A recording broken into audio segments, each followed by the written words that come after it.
Welcome everybody, it's Wargamer Sean, and we're here at part 2 of Codex Eldar Craftworlds review. So we're going to go through our HQ section right now.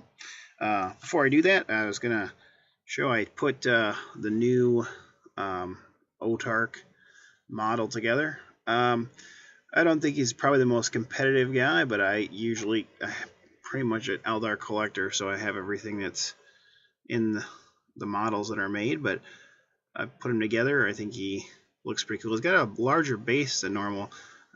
That's the normal size 28mm base that they come on, so it's like the Space Marine, the new Space Marine 32mm base. So anyway, he's got a little dynamic pose. I put his sword to the side. I know that most of them have him up. I kind of wanted him a little different, so that was my change to him, but I think he looks pretty neat. I don't know how much I'll use him. I find with Autarch I tend to use the jet bikes the most often, and usually the warp spider backpacks most often second. But with the new rules with the jump packs and the warp spiders, maybe I won't be. Alright, let's head into the HQ section. I'm really excited about this codex in the fact that I think they've made the aspect warriors, they really kind of paid attention to them and made a lot of them kind of fit the fluff that they were always designed to do, which is kind of exciting. Let's start with our first HQ, which I think is very fitting. It's Eldrad Uthron. Now he's the High Fire Seer of the Althway. I don't think he was listed as that before, but in 6th edition Codex he came back to life. In all the previous codices he had kind of, well, somewhat died. It was on the life ship, and we don't really know what happened to him. And in 6th edition he kind of came back to life. He got faster too because he gained fleet, which he'd never had. And he's still alive. Now he's still alive again. Now he was, I'm going to check Eldrad. He was 205 points last edition. He's 195 now. So he's gone down 10 more points. And he's actually cheaper. Last time he was cheaper than the 4th edition Codex. And he's cheaper yet still. And he's still pretty much about the same. He's got the same stats as he did before. And he's got a Witchblade, a Ghost Helm, a Shuriken Pistol, and then he's got the Armor of Last Runes. So he's got the 3-up invulnerable save like he's always had, and then the Staff of Ultramar, which is pretty much the exact same. Yep. It is the exact same. So basically it's got Fleshbane, Spirit Link, Force, which is nice. It's one of the, like, the only Eldar that has access to a force weapon. And when he rolls a psychic test, roll a d6. On a score of 5 or 6, he immediately generates a warp charge point. And basically how they're explaining that now is his staff has a direct link to Althway's Infinity Circuit, and so that gives him more power. It's kind of a cool little fluff that they didn't have before, so I'm kind of excited about that. I always like fluff. And then he can roll, he's a level 4. Which he was last time, yep, and which I'm glad they made him a level 4. He was only a level 3 before, but then all Farseers were only level 2, which levels didn't really mean anything back then. 6th edition, I think they fact him as a level 3 until the new Codex came out. He's got Runes of the Farseer. And then he's got Fleet Independent Character, level 4, Battle Focus, Ancient Doom. His Warlord trait is Eye on Distant Events, which is 48. Now, last time he had a pretty good Warlord trait, and I think this one is just D3 Scout now. But let me check so I don't make a mistake. Yeah, D3 units have Scout versus like Infiltrate last time. And he can take Sanctic, Demonology Sanctic, Divination, Ruse of Fate, or Telepathy. So, you know, I don't know. Who knows? I mean, he's really good, and he got cheaper, and I think he's worth the extra points. I mean, a Farseer is 100 points, which I think he's the same as last time, but he's got some extra gear on him this time. He's got the runes automatically, so he's 95 more points, but he's toughness 4. He's got 3 wounds, which the Farseer does, but he's a level 4 Psyker, and he's got a force weapon. If you're going to run a Farseer on the ground, if you have the points, I would take Eldrad. I just think he's worth it. I think he's worth the extra points. I think he's one of the few special characters that actually is very much worth the special points. Last edition, I used him. I mostly had Farseers on bikes, and towards the end of this last codex, I've mainly been using Otarks anyway in 7th edition. So I haven't really been using Eldar recently, but I did use him in the 6th edition codex, and I was happy with him. I think he did a lot of good things. I usually kind of had him with a Guardian Blob Squad or something, kind of sitting in back and buffing stuff. But sometimes he would march forward too. I mean, I like Eldrad. I've always been a fan of Eldrad. I think he's pretty good. Now the runes of the Farseer are different than the runes last time, and let me just look those up quick. So the runes of the Farseer, once in each psychic phase, a model with this special rule can reroll any number of dice used in a single Deny the Witch test or psychic test, potentially negating Perils of the Warp in the process. So you get to use it each psychic phase, and so in your psychic phase and the enemy's psychic phase. So it's pretty good. It's actually better than before, whereas last edition you could only use it once and you had to pay 10 points for the upgrade. Although the other one is now gone, where I guess they're kind of melded together now, because it's making the psychic power go off and denying the witch, whereas before one was for denying the witch and one was for helping you pass the psychic test. So I guess it kind of is both of them now, and you get to use it every psychic phase once. So it's better than it was, and you kind of get them free now. Well, although Eldrad is cheaper, and he comes with them. Last edition he came with both of them, so it's like he got cheaper and he's coming with them. So that's Eldrad. I don't think much else to say about him. I think he's pretty good. He's pretty similar. He's pretty much the same as last time. I don't think you really go wrong with him. I mean, I think he's a good character. He's a good, unique character. So the next one is 140 points. It's Prince Uriel. It's funny. He's 140 points last time too. I liked Prince Uriel in the 4th edition codex, and 6th edition they just neutered him, and I never used him in the 6th edition codex with the 6th edition rules.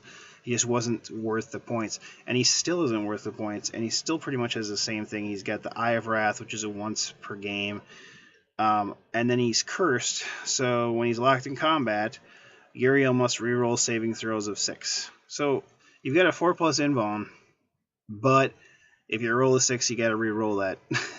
So there's half a chance you're going to fail the second time. So, man, I don't know why they need to do that to him. In the 4th edition codex, at the end of the game, you had to see if he took a wound, and if that killed him, then they gave up a victory point. So that was still kind of his curse, but it was at the end of the game. I don't know why they needed to punish him now every time he's in a phase at close combat. Because he's not that good for... yes, he's got the benefits of an Otark, but he's on the ground. He's got a Force Shield, Plasma Grenades. He doesn't even have Haywire Grenades, so that really sucks. He's got the Spear of Twilight, which in 4th edition he could throw it. In this edition he can't even throw it, which he couldn't last edition either. And it's AP3, so at least it's AP3, which it was in the 4th edition. but it's melee, fleshbane, armorbane. So he doesn't even get the benefits of throwing it. It's not even the same as a singing spear, and it's cursed. Yeah, he's got battle focus, ancient doom, fleet, independent character. Path of command is his warlord trait, automatic warlord trait. And let's look that up quick because I don't remember it off the top of my head. Path of command. Page 108. Oh, sorry, that's ambush of blades is what he's got. So one use only in the shooting phase or assault phase. He reroll ones. Man. I mean, man, I don't know.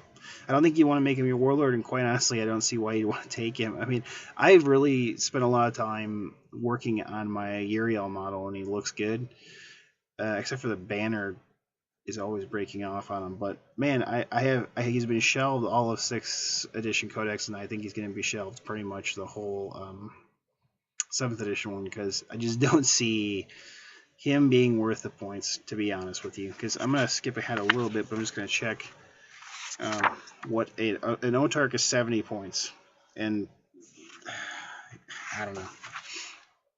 I don't think it's worth the extra points, to be honest with you. I just don't think he is. Yeah, he's got plasma grenades. I mean, he doesn't even have. Yeah. Why did they give him haywire grenades? I don't know. But he has nothing they can shoot anymore. I don't know. I don't think he's that good, and he's still pretty neutered. Illic Knight Spear. Now, Illic went down, I believe, in points. Illic was, no, he was 140 points last time. He was 140 points this time, so he's the same cost. But he did get a little better in some ways this time. So he's got the same stats: weapon skill 6, ballistic skill 9, strength toughness 3, 3 wounds, initiative 6, and 3 attacks, leadership 10. Excuse me. Sorry guys, it's almost 1 o'clock in the morning here, so I should get to bed. 5+ save. He's got a power sword, shuriken pistol, so he's got 2 close combat weapons, so he's got 4 base attacks. Not that you really want to get in close combat. And then he has Ancient Doom, Battle Focus, Fleet, Hatred Necrons, Infiltrate, Move Through Cover, Preferred Enemy Necrons, and Shrouded. So Sharpshoot, shots fired by the model with this special rule, excluding snapshots, are always precision shots, as described in the precision shot special rule. So basically everything with him is precision shots. So he's a sniper, which is what he's designed to do. If Illic Knight Spear deploys using Infiltrate special rule, he can be deployed anywhere on the battlefield that is outside of impassable terrain, regardless of the enemy proximity. If he begins the game with a unit of Rangers, all Rangers in this unit benefit from this rule too. So, he's got Shrouded, they've got Stealth, so it's a good thing. Master of Pathfinders, if Illic Knight Spear joins a unit of Rangers, all Rangers in the unit gain the Sharpshoot special rule while he is part of that unit. So, all of the Rangers in that unit have precision shot too. Not just him, which makes the Rangers a little better this edition too, because they weren't so used so much last edition. A lot of things ignored cover too, so it kind of sucks for them. So that's good. I mean, all of the Rangers getting Sharpshoot is a good thing. He has a Void Bringer, which is a 48-inch range, Strength X, so it's a sniper. AP2, so that's an AP2 weapon automatically. So he doesn't have to. It's sniper, so if he rolls 6, it's rending, but doesn't really matter against toughness targets because it's already AP2. I guess I mean, the 4 is going to wound even. Anything. Now, when the Void Shot, if he's rolling a wound for a weapon that has this special rule, roll a 6 to wound, causes instant death. When making an armor penetration roll for this weapon, roll of a 6 causes a penetrating hit, regardless of the vehicle's armor. So if he rolls a 6, he still gets to pen, no matter how. So even a Land Raider. So he got better this edition, in my opinion. And I think he's more designed to be utilized with Rangers like he was supposed to do. So, I bought the model last year, or the 6th edition when it came out, because I was like, this is so cool. It's a cool model. It's a really awesome looking model. I put it together and never painted him, and I never used him, because after I read the rules, I'm like, man, he kind of sucks. He's kind of expensive for his points, but I think he is more useful this edition, and I'm probably going to try him out just to play him at least once. But I don't think he'll be seeing the table that often, and competitively, I don't think he'll be seeing either. So, Azureman, let's see how much the Phoenix Lords were before. I think he's the same points. He's 220 points, and he was 220 points last time. He's got the same stats he did before, and all of the Phoenix Lords. They're Weapon Skill 7, Blitz Skill 7, Strength Toughness 4, Wounds 3, Initiative 7, Attacks 4, Leadership 10, Save 2+, and he's still got his 4+ Invulnerable save. However, it is increased to a 3+ Invulnerable save while he's fighting in a challenge. So it's a little buff to him when he's in a challenge. Although he's usually going to be with Dire Avengers, you probably don't really want him in close combat anyway. I mean, he doesn't have to be. He is a Phoenix Lord, and there's actually nothing.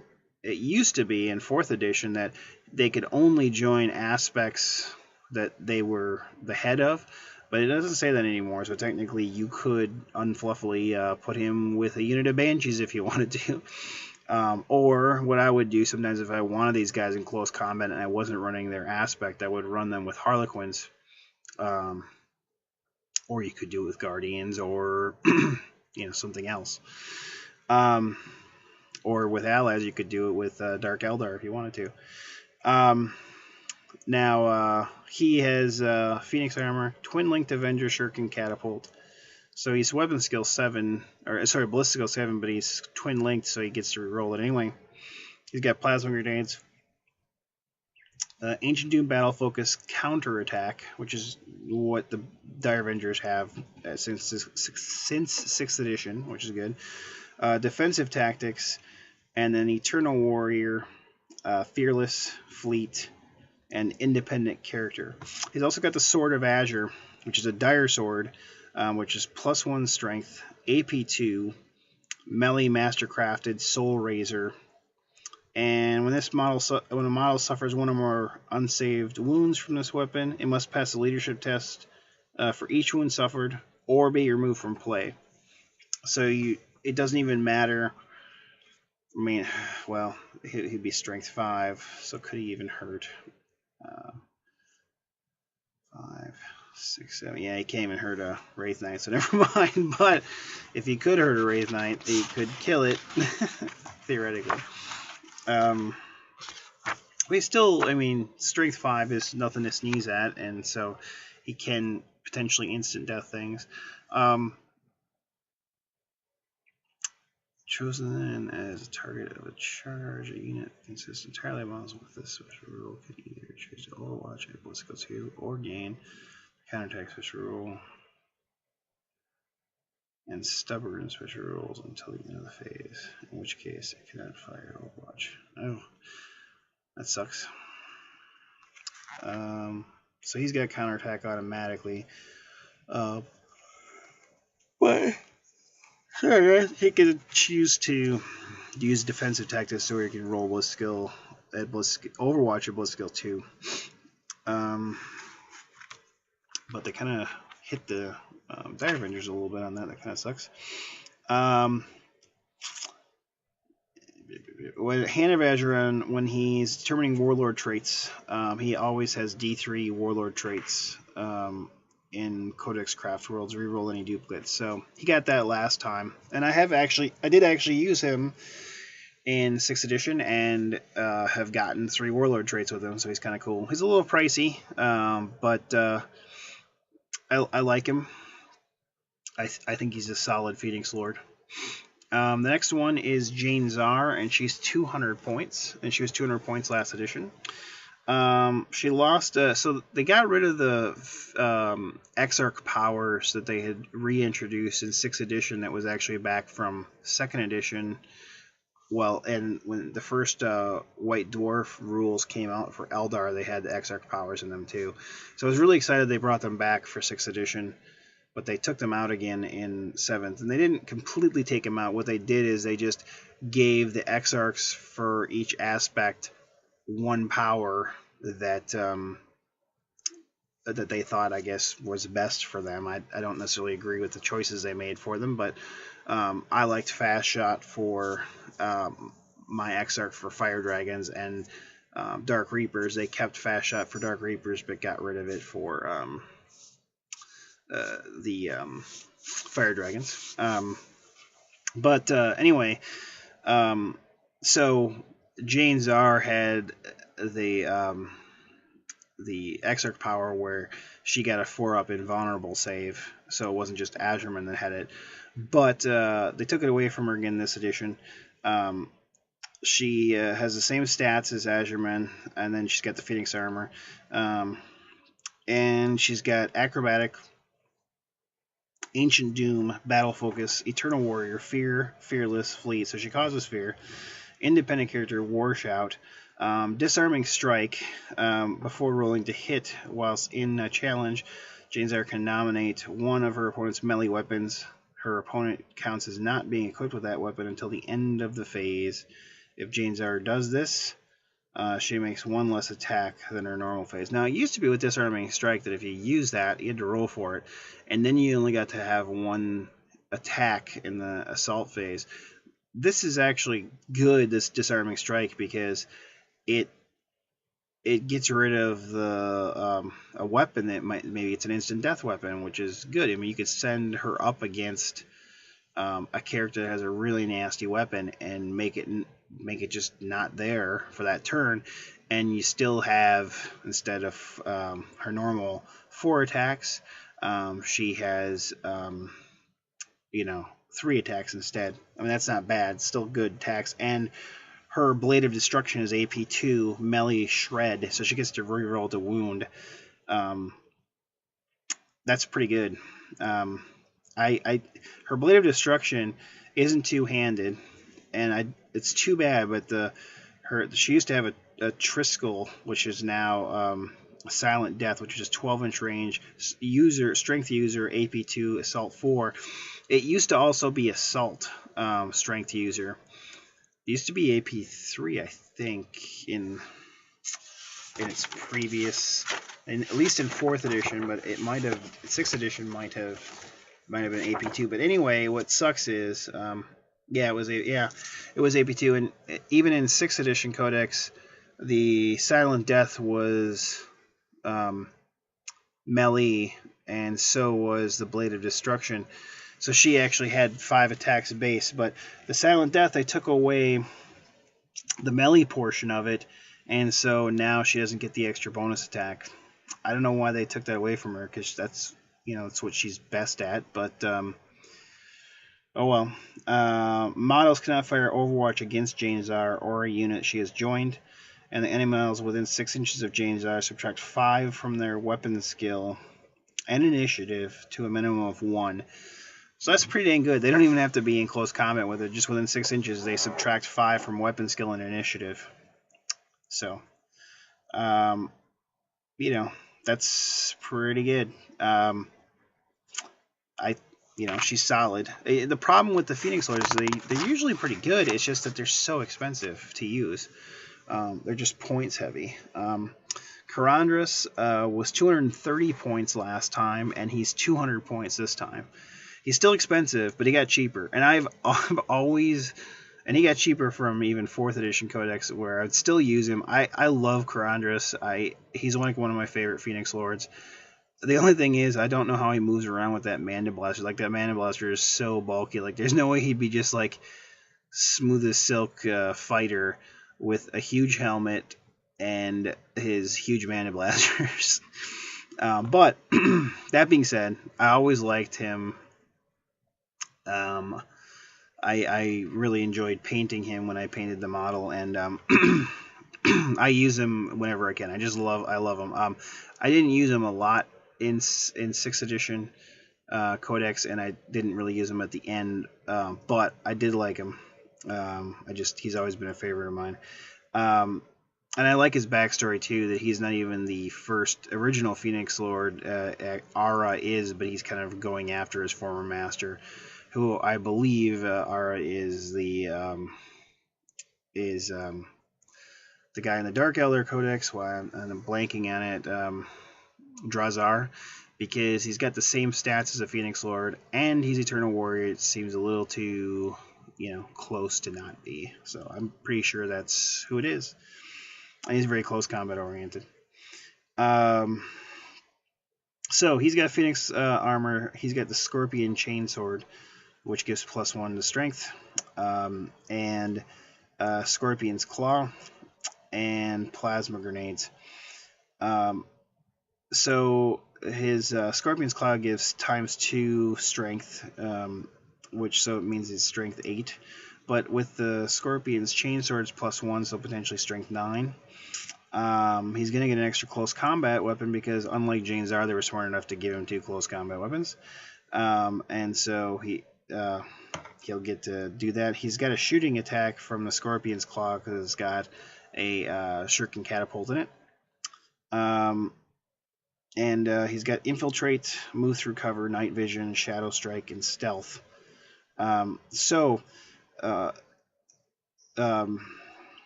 Shadow Strike, Hunter Strike is if Karandras is held in reserve, he automatically arrives at the start of the controlling player's second turn. When he arrives from reserve, he can move on from any table edge. If Karandras joins a unit of striking Scorpions during deployment, no other characters join the unit. All models in that unit also benefit from the special rule. So he can have a unit of Scorpions join with him, but he can't bring other independent characters with him. So he also has Shadow Strike. If a unit that consists entirely of models with this rule, it has a Shrouded special rule as well as the Stealth that they come with.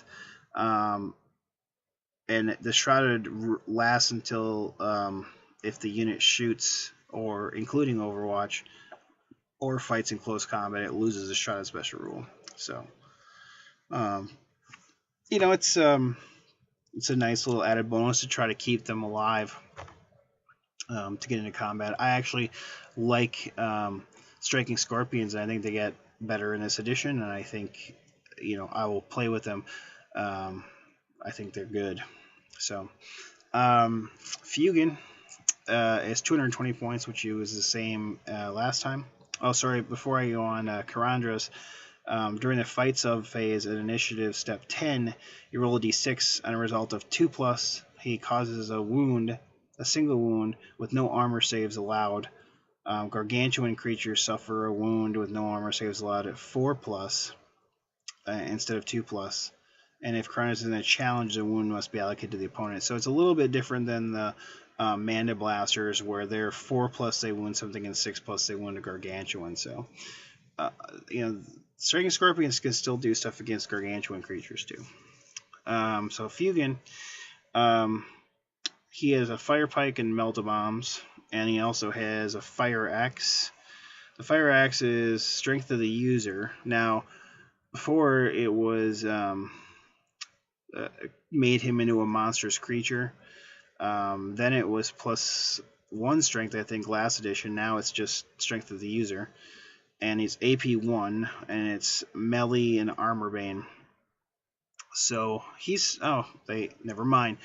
I see why they did that, because they made him strength 5. So his stats are not the same as the rest of the Phoenix Lords. I don't know why they did that, but they made him strength 5 automatically, instead of just making it +1 strength in the Fire Axe. I don't know why they did that. It's kind of weird, because they usually have kept all the Phoenix Lord stats the same, but they changed him. So I guess the Fire Axe got a little weaker, but they made him stronger. So I guess if he's disarmed, he still has a strength 5. So Armor Bane, you could potentially get 12 plus 5 is 16. So you could potentially still, pen a Land Raider. It'd be kind of hard, but you could do it with his axe. So it's probably worth using his attacks versus the Melt-A-Bombs if he's assaulting a vehicle. although he's going to be better at shooting it. So he is Eternal Warrior, Battle Focus, Assured Destruction, and Fearless Fleet, Feel No Pain, Independent character. He's got Crack Shot, where he can reroll 1 failed to hit or 2 wound roll or armor penetration roll per turn. The Exarch for the Fire Dragons have this too. And he's got Unquenchable Resolve. At the end of any phase which Sfugen suffers 1 or more unsaved wounds, his strength and attacks increase by 1 for each unsaved wound suffered. These characteristics bonus last for the rest of the game. Now he used to get Feel No Pain. He used to have Feel No Pain, and then he used to gain it when he took a wound. Now he doesn't. But his strength and attacks increase, which his strength I think did increase last time. Maybe his attacks too.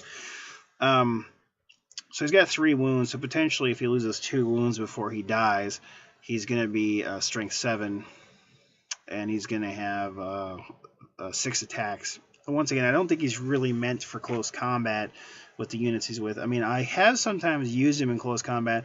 When I actually used him, I joined him to a squad of Harlequins and used him to kind of to shoot and to assault things, because he was kind of a good. When he was a monstrous creature, he was good because he could smash and stuff. But I don't see him being used that much in.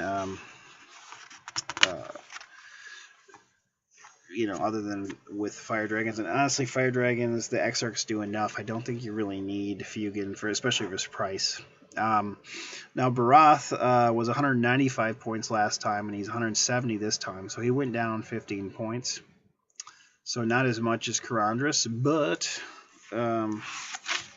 he still went down, which I will take.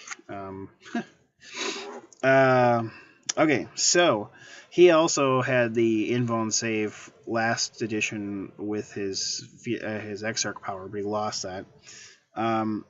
He's got Phoenix armor. He's got the same stats as everybody else except Fugen for the Phoenix Lords. He's got Haywire Grenades, Plasma Grenades, Grenade Pack, Swooping Hawk's Wings, Ancient Doom, Battle Focus, Eternal Warrior, Fearless Fleet, Heraldry of Victory, Hit and Run, and Independent characters. So Hit and Run is good.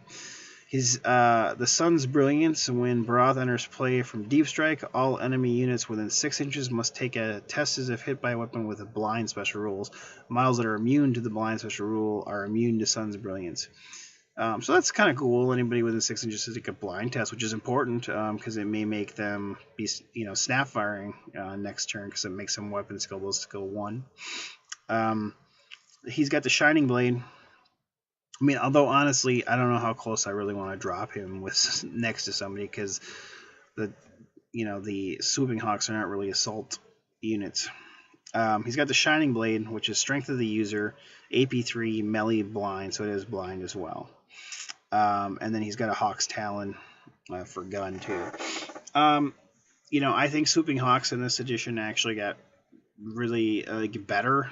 Yeah, they weren't terrible last edition, but they got even better this edition. And they're what they initially were always meant to be. In the initial White Dwarf Codex, it was always said that they were to intercept enemy flyers. Now at the time, there really weren't flyers, but there were vehicles, and back then there weren't a lot of vehicles, so they kind of could just do it, because they had an intercept power that allowed them even to hit things or assault things and hit on a 4. Assault was a little different then, but regardless, they kind of lost it through the years, where they really couldn't do anything to flying vehicles, which is what they really once 5th edition, at the end of 5th edition, introduced flyers, they should have always been able to do, but they weren't. So I'm glad that they're actually making them be able to do that. And that's what the Heraldry of Victory, I believe, is talking about.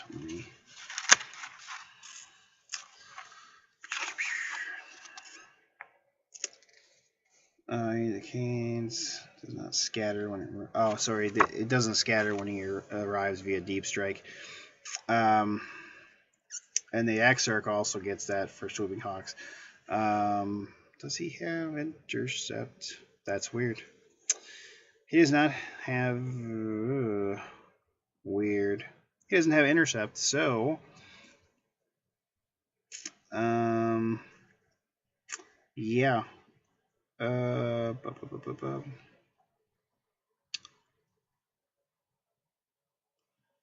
Let's see. Yeah, so that's really weird. So all the Swooping Hawks have intercept, which at the end of the movement phase, a model with a special rule can make one attack against an enemy flyer or flying monster's creature that it moved over that turn. The attacks hits on a roll of 4 up and results in a strength 4 AP 4 with Haywire special rule flyers that are hit on the side armor.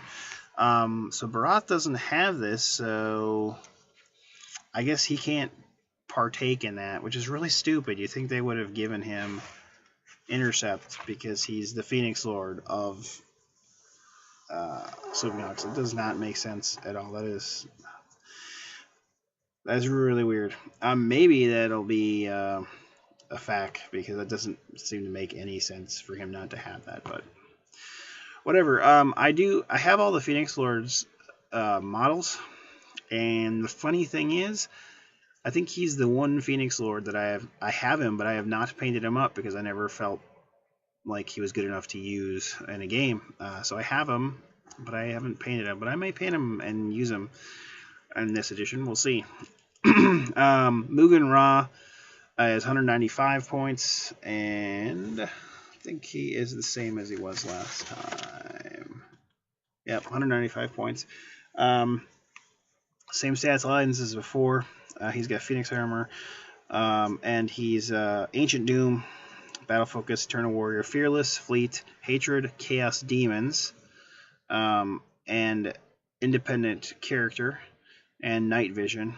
Mugen Ra has a Whirlwind of Death. He can fire the Mugatar twice in the shooting phase, either at the same target or 2 different targets. So that's kind of cool. So he kind of got a weird split fire. So initially he'd have to shoot with the rest of his squad, and then the other one could shoot at somebody else. Now you can shoot this different ways. You can do Shuriken, where it's Strength 6 AP 5, Assault 4 Rending, not Bladestorm but Rending. Or you can shoot the Shrieker ammunition, which is like the Harlequin Death Jesters, which he's always kind of looked like a Death Jester, even though he's not technically. But that's Assault 1, Biocataclysm, Pinning, Poison 2+, Rending. So it's Strength 1, but it's Rending, and it's Poison 2+, and it's AP 5. So if a non-vehicle is slain as a result of the weapon, center a large blast marker over the model before removing the model as a casualty. Units suffer a number of Strength 5 AP 4 hits, equal to the number of models from the unit that are under the marker. These hits have the Ignore Cover special rule. So that's really good because it's even better than the Death Jesters, which is a small blast. This one's a large blast, so I guess I figure you can't spam Mugen Ra. But that's actually pretty good. That's even better before. And anything that doesn't have a lot of armor, like orcs, or has a good chance that you're going to kill something with 1 shot or even 2 because you get to shoot him twice. It's probably worth doing that little blow up thing because you're gonna probably take a lot of miles with it, especially since he gets to shoot twice. Orc Horde for sure. I mean, it's kind of a no-brainer using that. Let's move on to the generics. The Otark, 70 points. And he is weapon skill is skill 6. Strength and toughness 3. Unless you put him on a bike, then he's 4. Then becomes a Sky Runner. Wounds 3. Initiative 6. Attacks 3. Leadership 10. Saves 3+. But he's got a Force Shield, which is a 4+ invulnerable save, just like before. And he's got a Shuriken Pistol, Haywire Grenades, Plasma Grenades, and then he can take a Jet Bike. He gets to add +or -1 to the reserve rolls.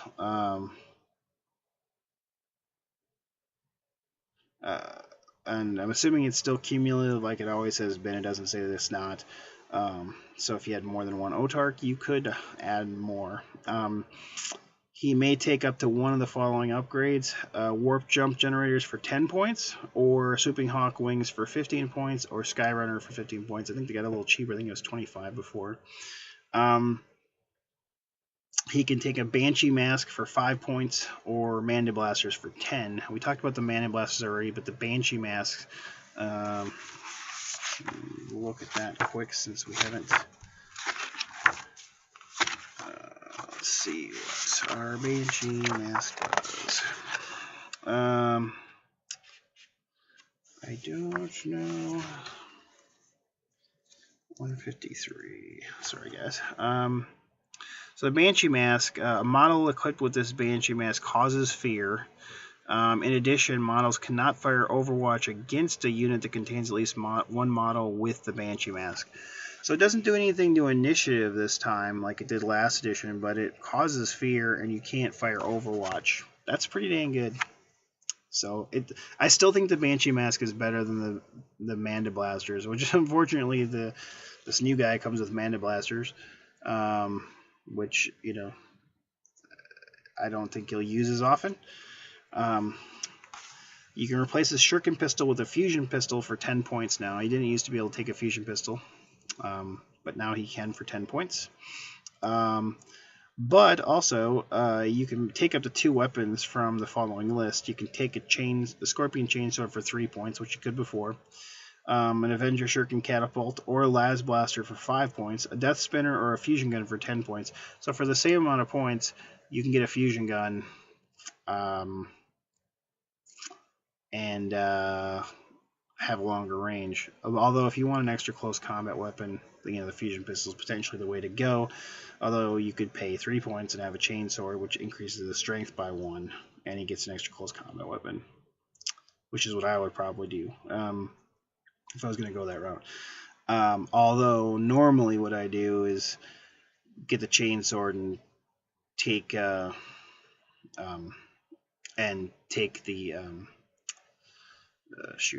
the Shard of Anaris, because I want the extra close combat weapon, so I usually keep the Shuriken Pistol and take the Shard of Anaris. Anyway, you can take a Laser Lance if you take him on a bike for 10 points. You can take a Power Weapon for 15 points. I almost never really do that. Reaper Launcher with Sky Swarm missiles is 25 points, which is what it was before. The only time I really tend to take that, I actually have a model with it, is I'll take the Jet Bike and put the Reaper Launcher with Sky Swarm missile on it, because then he can move around and shoot because it's a heavy weapon. And so I don't have to worry. Basically, he's relentless on the bike. So he can take items from the Remnants of Glory. The Farseer is 100 points. Weapon skill is skill 5, and he strength and toughness 3, wounds 3, initiative 5, attacks 1, leadership 10, doesn't have a save unless he takes a bike, which he's got a 5 save. They have the Runes of the Farseer, which you get to reroll once in each psychic phase, a single Deny the Witch or psychic test. And then he's got a Ghost Helm, which you can use a charge point to get rid of a Perils if you get one. So this one specifically says you can use a charge point to get rid of a Perils if you get one. So whereas before it would help with the Perils too. I guess I'm talking on my butt. I don't know what I'm talking about. It's the same as before. The Eldar Jet Bike and Witchblade, Shuriken Pistol, and Rune Armor. Rune Armor is a 4-up invulnerable save. They got Ancient Doom, Battle Focus, Fleet, Independent Character, and Psyker Master level 3. They can take Sanctic, Demonology Powers, Divination, Runes of Fate, and Telepathy. And they can replace their Witchblade with a Singing Spear for 5 points. And may upgrade a Skyrunner for 15 points, and they can take Remnants of Glory. I'm just going to look here. I guess the Singing Spear was 5 points last time too. Jetbike is 15 points. The Runes of Witnessing were 15, and the Runes of Warding were 10, so they kind of get those for free this time. So he got better, and he stayed the same amount of points because he got more stuff. The Warlock Conclave. Now, this one has changed. It's a base 35 points because you get a Warlock with it. So the Warlock went up. Warlocks were 25 points. Oh, no. What? Okay, I'm talking at my buddy. I thought they were 25 points, but that was what they were in 4th edition.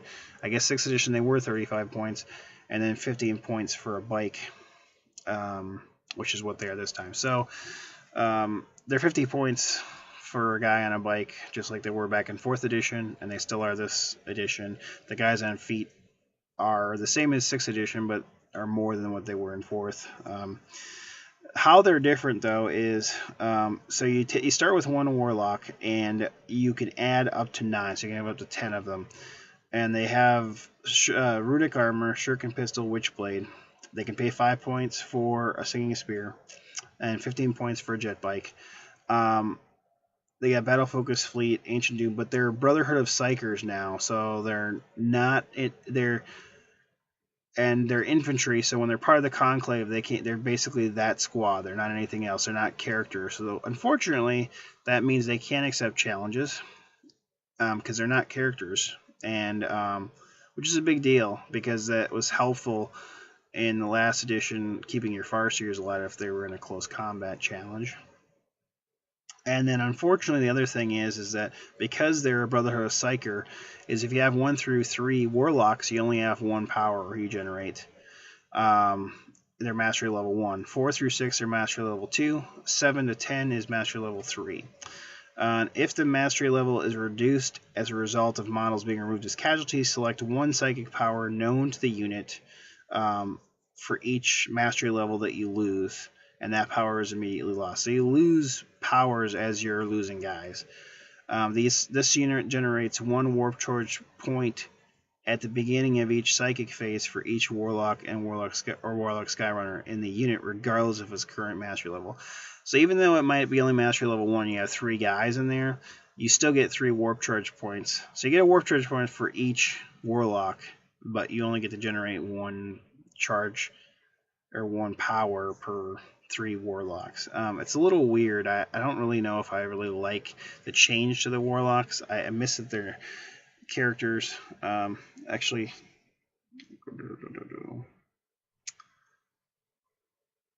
I guess they weren't characters last edition. Man, I am screwing up. I'm sorry, it's late and I shouldn't be doing this right now. I guess they weren't characters last time either. That's weird. I thought that they were. I didn't really run Seer Councils a lot.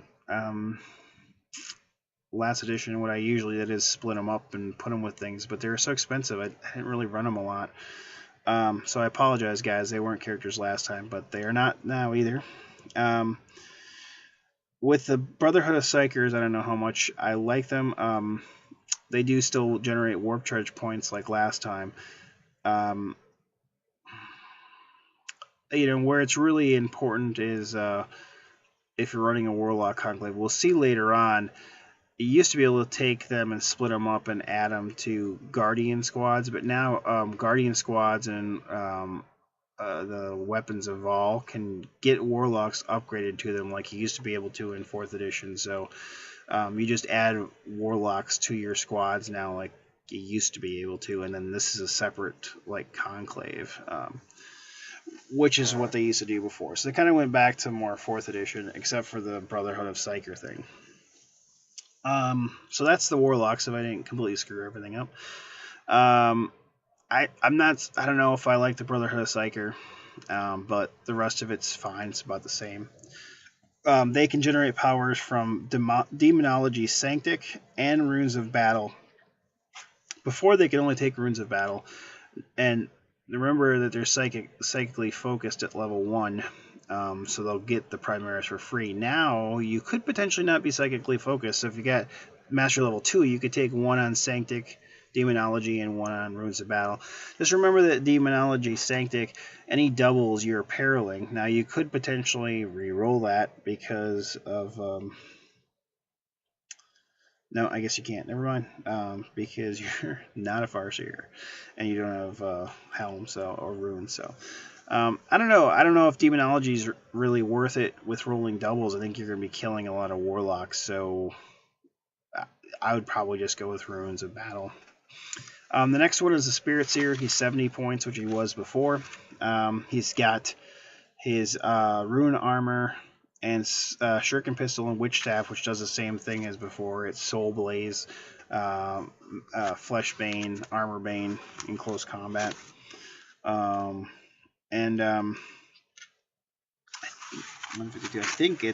actually pretty sure it's two-handed, but let me check to make sure that I'm not lying about that.